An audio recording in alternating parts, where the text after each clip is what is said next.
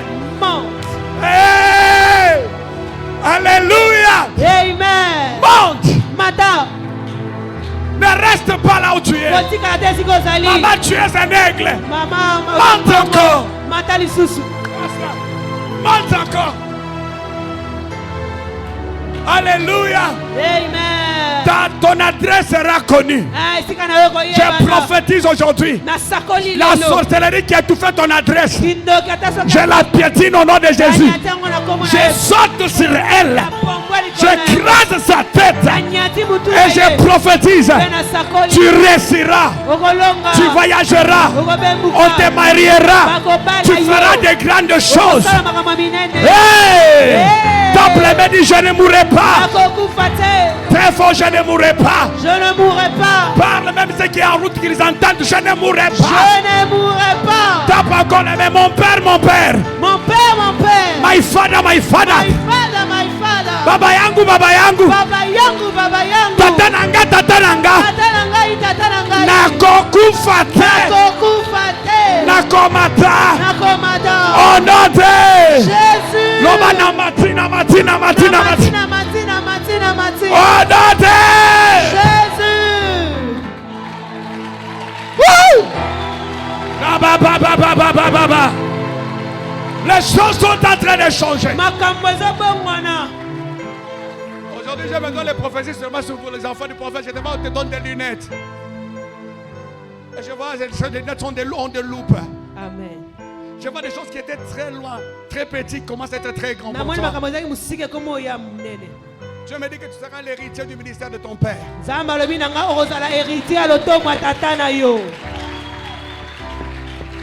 Quand je parle de l'héritier, c'est-à-dire tu vas hériter le charisme. Tu vas hériter les promesses. Je vois les globes terrestres. Je vois, on te donne une clé en or. Tu ouvres au milieu du globe terrestre. Je vois beaucoup d'autres qui sortent, qui te mouillent. Et tu tombes, tu perds connaissance. Je me dis qu'il y a une forte effusion de l'esprit sur toi. Alléluia. Tu vas prophétiser plus que jamais. Plus que ton père. Dans les années à venir. Je suis en train de voir un manteau qui sort dans les néants. Ça découvre et tu disparais. Je me dis, note ce que je te dis aujourd'hui. Il arrivera le temps où tu disparaîtras. Je ne sais pas là où Dieu va t'amener. Mais j'entends ta voix dans les nations. Dieu me dit, il va le faire.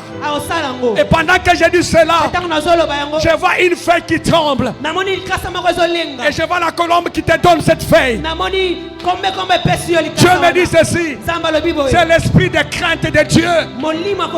Dieu te demande la crainte. Parce que je vois l'ombre d'une femme qui sort de toi. Dieu me dit qu'il y a une puissance de sirène qu'on a suscité dans le monde des ténèbres pour te mettre à genoux de manière que tu ne perces pas dans les ministères.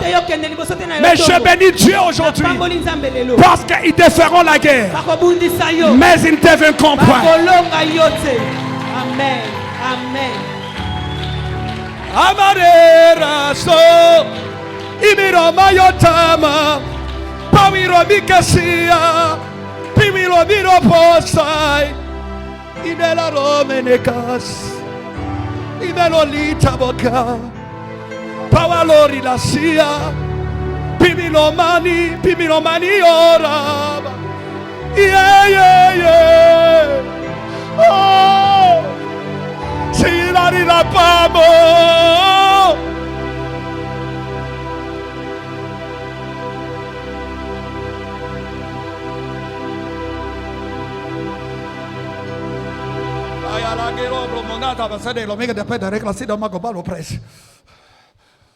Ainsi dit le Seigneur. Le jour du grand réveil est arrivé. On arrive à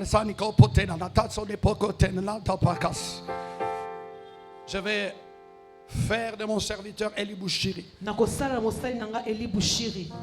la bouche de toutes les tribus, de toutes les langues, de toutes les nations.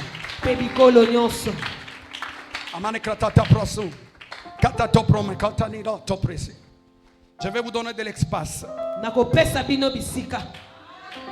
On est à l'Icas, à Yotob, Pinates, par la Tonoclo ici. Il y a un grand peuple qui va venir. Au son de l'opam. Les peuples de toutes les nations viendront adorer en ce lieu. Préparez-vous à cette grande vision.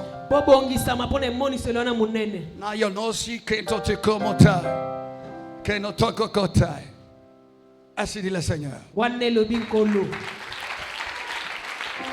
Est-ce qu'on peut acclamer le Seigneur? Hey! Regarde comment est-ce qu'il acclame ce dimanche.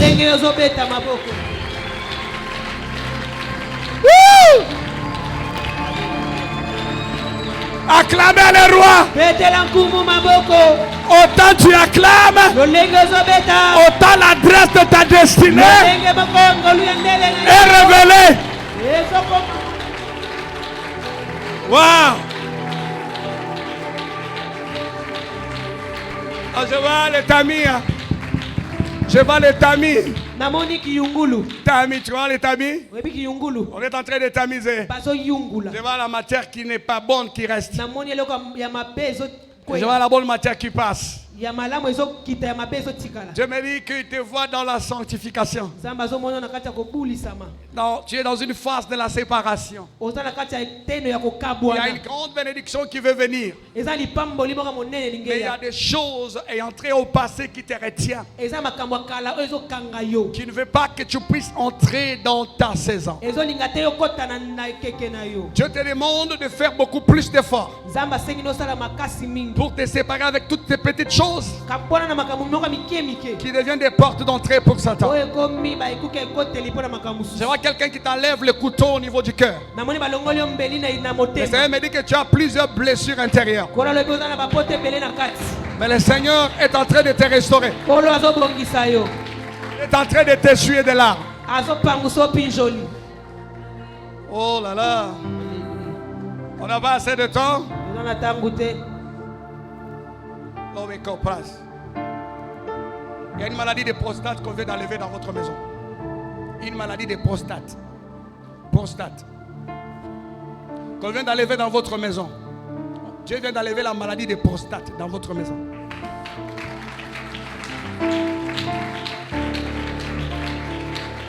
Je vois un homme qui commence à avoir des difficultés à faire pipi normalement. Et Dieu me dit que c'est dans votre maison qu'il vient d'enlever ça. Ça devait être quelque chose de compliqué. Parce que j'ai d'entendre le bruit de l'ambulance. Comme si on devait évacuer quelqu'un urgemment dans les pays étrangers pour le faire soigner. Mais Dieu refuse ça. Dieu te demande une offrande spéciale pour ça.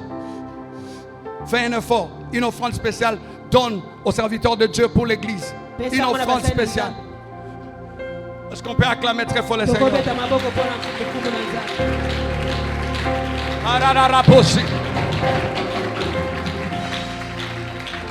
Gloire à Dieu. Maintenant dans la prière s'il vous plaît. Dans la prière s'il vous plaît. Moïse vient d'abord. Donnez-moi de l'eau.